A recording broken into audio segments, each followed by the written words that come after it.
Welcome to Life Stories, where real moments teach powerful lessons.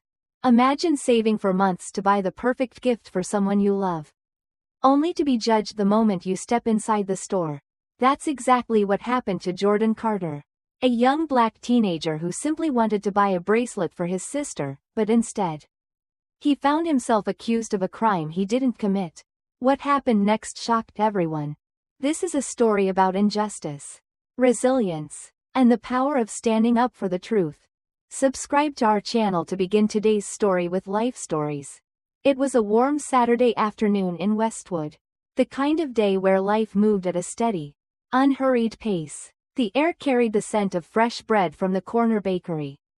Children laughed as they chased each other through the park, and old friends greeted each other with nods and warm smiles outside cafes. It was the kind of day that should have been perfect. For Jordan Carter, that afternoon was supposed to be special. He had spent months working at a local coffee shop, carefully setting aside every tip, every spare dollar, for something that mattered more than just another weekend out with friends or a new pair of sneakers. His little sister, Maya, was turning 13, and he wanted to give her something truly meaningful, a silver charm bracelet from Westwood Jewelers, a store he had passed by countless times. He had seen the way Maya's eyes sparkled every time she noticed one of those delicate charm bracelets in magazines or on the wrists of her classmates. This wasn't just about buying a gift. It was about love, about giving her something that told her she was special.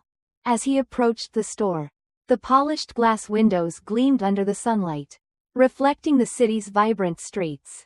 The bracelet he wanted was inside, waiting. He adjusted his hoodie, though he had left it unzipped, revealing the neatly pressed polo shirt underneath. He was well aware of the way people sometimes reacted when they saw a young black man in a hoodie. But today, he told himself, would be different. With a deep breath, he stepped inside. The atmosphere of Westwood Jewelers was everything he had imagined: luxurious, pristine, elegant. The air was filled with the scent of expensive cologne and polished wood, and the glass display cases shimmered under the bright lights, showcasing an array of necklaces, rings, and bracelets. Most of the customers were older, well-dressed women, their diamond-studded fingers trailing along the cases as they admired pieces that probably cost more than Jordan had earned in his entire life. He ignored the subtle glances sent his way and focused on the reason he was there. Behind the counter stood a middle-aged woman with carefully styled blonde hair and a sharp gaze. Her name tag read Patricia Whitman, and the moment she laid eyes on him, something in her demeanor shifted. Her lips pressed into a thin line. Her fingers tensed slightly against the glass counter. Jordan knew that look. He had seen it before, at the supermarket, on the streets, in moments where he had done nothing but exist in a space where someone like her thought he didn't belong. Still, he refused to let it bother him. I'd like to see that one, please, he said politely, pointing to the silver charm bracelet that had caught his eye months ago. Patricia didn't move. Instead, she folded her arms, tilting her head slightly. Are you sure? She asked, her tone laced with something sharp, something condescending. That one's quite expensive. A familiar tightness settled in Jordan's chest, but he forced himself to keep his expression neutral. Without a word, he reached into his pocket, pulling out his wallet. Inside was the cash he had spent months saving, neatly folded bills, a symbol of his hard work. I'm sure, he said, his voice steady. I have the money right here. Patricia's eyes flicked to the cash, and instead of relaxing, she seemed to tense even more. Her lips curled slightly, as if the sight of his money was an insult. And where exactly did you get all that? She asked, her voice casual, but the accusation was clear. Jordan stiffened. Excuse me? She arched an eyebrow, feigning innocence. That's a lot of cash for someone your age. Did you borrow it from someone? Maybe find it lying around? A cold anger began to rise in Jordan's chest, but he pushed it down. He had done nothing wrong. He had worked hard for this moment. I work at Harper's Coffee House, he said, carefully enunciating each word. I saved up for this. Patricia hummed as if she didn't believe him. Finally, With an exaggerated sigh, she reached into the case and placed the velvet tray holding the bracelet onto the counter. Be careful with it, she warned. It's worth more than what you probably make in a year. Jordan gritted his teeth but said nothing. He reached out, gently picking up the bracelet, turning it in his hands, admiring the delicate charms. It was perfect, exactly what he had imagined for Maya. Then, in the span of a second, it happened. The bracelet slipped from his fingers, landing with a soft clink on the counter before tumbling onto the tiled floor. The moment it hit the ground, Patricia's expression twisted in outrage.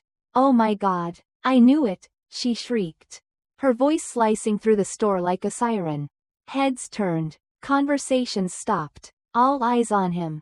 Jordan barely had time to react before Patricia jabbed a finger at him. I knew you were up to something. You were trying to pocket it, weren't you? What? No. Security. Call the police. Patricia's fingers moved frantically to the store phone. Now, we have a thief. Young black male. Hoodie. Tried to steal from us. Jordan felt his stomach drop. The room spun. His breath shallow. The weight of her words crashed into him like a freight train. He could see the shift in the other customers, the way some instinctively stepped back. The way a woman clutched her purse a little tighter. In the distance, the sound of sirens grew louder, their eerie wail slicing through the once quiet afternoon. Jordan knew how this looked. He had seen it before. On the news, in whispered conversations, in the nervous instructions his mother had drilled into him since he was old enough to walk alone. He knew how fast this could spiral. How the truth didn't always matter in moments like these. And as the store door swung open and two uniformed officers stormed inside, their hands already reaching for their handcuffs, Jordan realized, this wasn't just about a bracelet anymore. This was about survival. The air in the store thickened with tension as the two officers stepped forward, their presence commanding immediate silence. The older officer, a broad-shouldered man with graying hair, wore a hardened expression, his badge reading Sergeant Mitchell. Beside him, the younger officer, Officer Reynolds, appeared more hesitant, his sharp eyes scanning the situation with something that resembled uncertainty. There he is, Patricia exclaimed, pointing at Jordan as if he were some wanted criminal. That's him. He tried to steal from me. Jordan's pulse pounded against his ribs. He could feel the weight of every gaze in the room pressing against him. Judgment seeping into his skin. His instincts screamed at him to run. But he stayed rooted in place, forcing himself to keep his hands visible. Don't reach into your pockets. Don't move too fast. Don't give them a reason. Sergeant Mitchell's hand was already on his handcuffs. Sir, I need you to put your hands where I can see them. Jordan inhaled sharply, his body rigid. I didn't do anything. Patricia let out an exaggerated scoff. Are you serious? You're actually going to argue when I caught you red-handed? She gestured wildly to the bracelet on the floor. He was trying to pocket it. Jordan felt the sting of frustration burn in his chest. It slipped from my hands, he said firmly. I wasn't stealing anything. Sergeant Mitchell wasn't listening. He took a step closer, his fingers twitching near his belt. Son, I'm going to need you to step outside with us. Jordan clenched his jaw. He knew how this worked. He had seen it play out time and time again. The moment he left this store in handcuffs, no one would care about the truth. He would just be another black teenager in trouble with the law. Another statistic. A part of him wanted to scream, to fight against the injustice of it all. But he knew that any wrong move could escalate this into something much worse. Instead, he took a slow, steady breath and said the only thing that mattered. Call my mother. Sergeant Mitchell let out a short, humorless chuckle. Kid, you can make your phone call at the station. No. Jordan's voice was stronger now. Unwavering. Call my mother. Now. Patricia rolled her eyes. Oh sure. Let's call mommy, she said mockingly. And who is she? A public defender? An activist? What's she going to do? Tell you to scream for justice? She laughed. A dry, hollow sound. But Jordan ignored her. Slowly, deliberately, he reached into his pocket, not too fast. Not sudden, always in control, and pulled out his phone. He dialed with steady hands, pressing the device to his ear. "Mom," he said, voice calm but heavy, "I need you at Westwood Jewelers.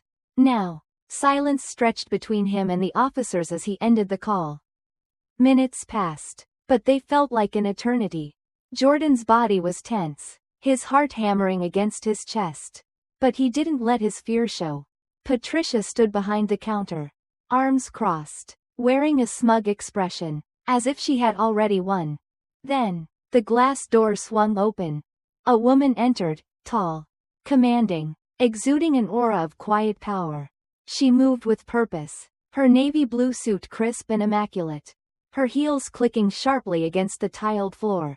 She was striking, but it wasn't just her appearance that made the entire room fall silent. It was the presence she carried, the weight of authority in her stance. She reached into her jacket and pulled out a badge, flashing it for all to see. "I'm Dr. Monica Carter, Chief of Police for Los Angeles County." A stunned silence fell over the room. "And this," she continued, her gaze cold and unrelenting as she locked eyes with Sergeant Mitchell, "is my son." The color drained from Patricia's face. The confidence, the condescension, the satisfaction she had carried only moments ago, gone. Her mouth opened slightly, but no words came out. Sergeant Mitchell stiffened, the handcuffs in his grasp lowering slightly. Officer Reynolds shifted uncomfortably, his earlier hesitation now solidified into something closer to regret. Monica's eyes didn't waver. "Sergeant," she said evenly, though there was a dangerous edge to her voice, "I assume you have a reasonable explanation for why my son is standing here surrounded. While you're reaching for your handcuffs, before even asking him a single question." Sergeant Mitchell swallowed, his grip on the cuffs uncertain now. "We, received a call reporting an attempted theft." His voice was clipped, defensive. "We responded accordingly." Monica tilted her head slightly, her expression unreadable. "You responded accordingly," she repeated, her tone deceptively calm. "And by accordingly, you mean walking in here, seeing a black teenager, and deciding immediately that he was guilty?" Mitchell bristled. "That's not what happened." "Really?" Monica's voice was razor sharp. "Because it looks exactly like that to me." Patricia suddenly found her voice, her panic bubbling to the surface. "I called because he tried to steal from me," she blurted out, pointing at Jordan with a shaking hand. "He dropped the bracelet. He was about to take it. I stopped him just in time. And I did what any responsible business owner would do." Monica inhaled deeply, her gaze finally shifting to Jordan. He hadn't moved, hadn't spoken, hadn't even tried to defend himself. He didn't need to. The look in his eyes told her everything, the quiet, simmering anger beneath his controlled exterior. The exhaustion, the frustration, the knowledge that even as the son of the highest-ranking law enforcement official in the city, he was still seen as nothing more than a suspect. She turned back to Mitchell. "Did you check the security footage?" Mitchell hesitated. "We were just about to." "No, you weren't," Monica said smoothly. "You were about to arrest him without reviewing any evidence, without questioning him, without doing your job." A weighted silence filled the room. Officer Reynolds cleared his throat. His voice was quieter than before, but firm. "We should check the footage." Mitchell's eyes snapped to him. But there was no argument left to make.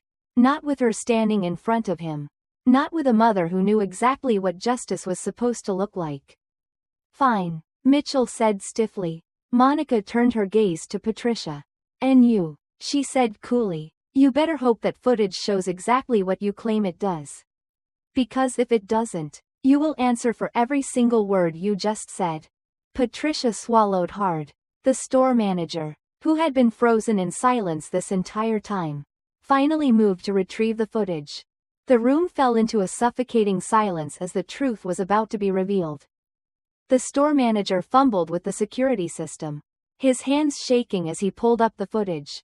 No one spoke. The silence in the store was deafening, thick with the weight of unspoken tension. Jordan stood still, his chest rising and falling in steady, measured breaths. Though inside, his heart pounded. He knew what the footage would show. He knew he had done nothing wrong. But that had never been the issue. Had it? The screen flickered to life. And the recording played. There he was, walking into the store, his posture relaxed but purposeful. There was Patricia, standing behind the counter, her expression hardening the moment she saw him. There was the conversation, the money in his hands, his request to see the bracelet. Then the moment the bracelet slipped from his fingers. The small clink as it hit the counter and fell to the floor. The video was clear, unmistakable.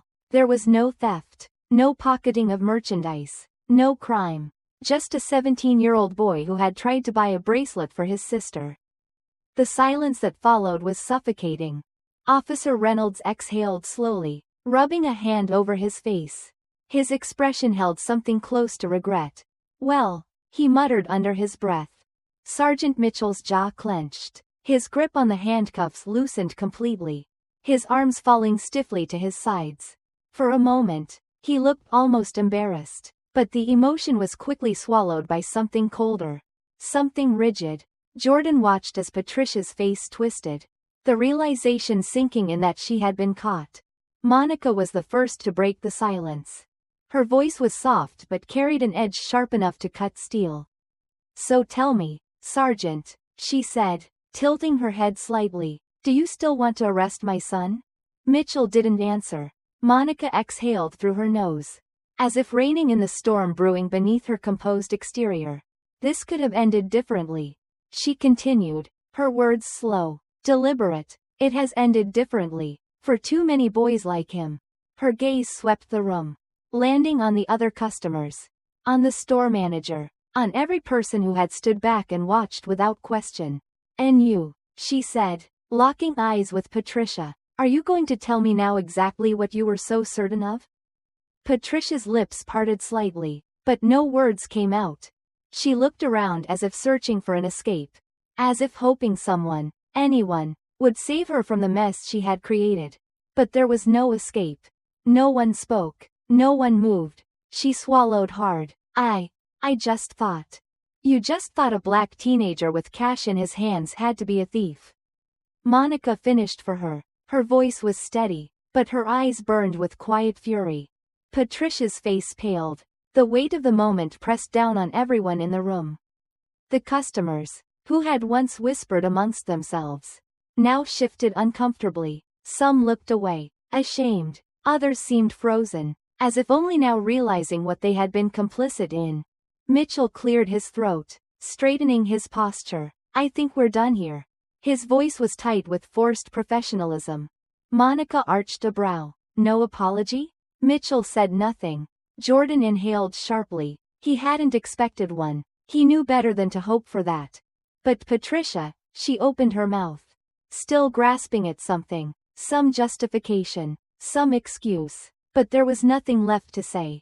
Monica's gaze didn't waver. This isn't over. With that, she turned to Jordan, her expression softening just slightly. Come on, baby, she murmured. We're leaving. Jordan didn't move at first. He just stood there, looking at the people around him. At Patricia, at the officers. He should have felt victorious. He had been vindicated, but all he felt was exhaustion. Because no matter how many times he won battles like this, the war was never ending. As he stepped toward the door, he met Patricia's gaze one last time. All I wanted, he said, voice calm but firm, was to buy a bracelet. Then he walked out, his head held high, leaving Patricia standing frozen behind the counter, her world crumbling around her. As Jordan and his mother stepped out of Westwood Jewelers, the heavy glass door swinging shut behind them, the tension inside the store remained thick, clinging to the air like the aftermath of a storm. The moment should have felt like a victory. Justice had been served, the truth had been exposed.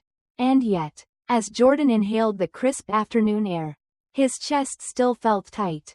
His stomach still knotted with something raw and unresolved. His mother walked beside him, her presence steady, unwavering, yet, he could feel the restrained fury radiating from her in waves. She had fought for him, stood between him and a system that had been ready to condemn him without question. But she shouldn't have had to. When they reached the car, She turned to him, studying his face. Are you okay? She asked. Her voice softer now, full of something deeper than concern, exhaustion. Jordan let out a slow breath, dragging a hand down his face. I should feel better, like I won. He shook his head. But I don't. Monica exhaled, looking back at the store. Through the window, Patricia still stood behind the counter, stiff and motionless. The officers were leaving, but none of them had apologized. The customers, who had watched it all unfold, had gone back to shopping, pretending nothing had happened. Baby, she said, her voice low, steady, you shouldn't have had to prove anything in the first place. Jordan swallowed hard, nodding. He knew that. He had always known that. But knowing didn't make it hurt any less. As they drove away, he stared out the window, watching the city move as if nothing had changed. Because for them, nothing had. But for Jordan, everything had. Thank you for watching. Subscribe to our channel for more powerful life stories.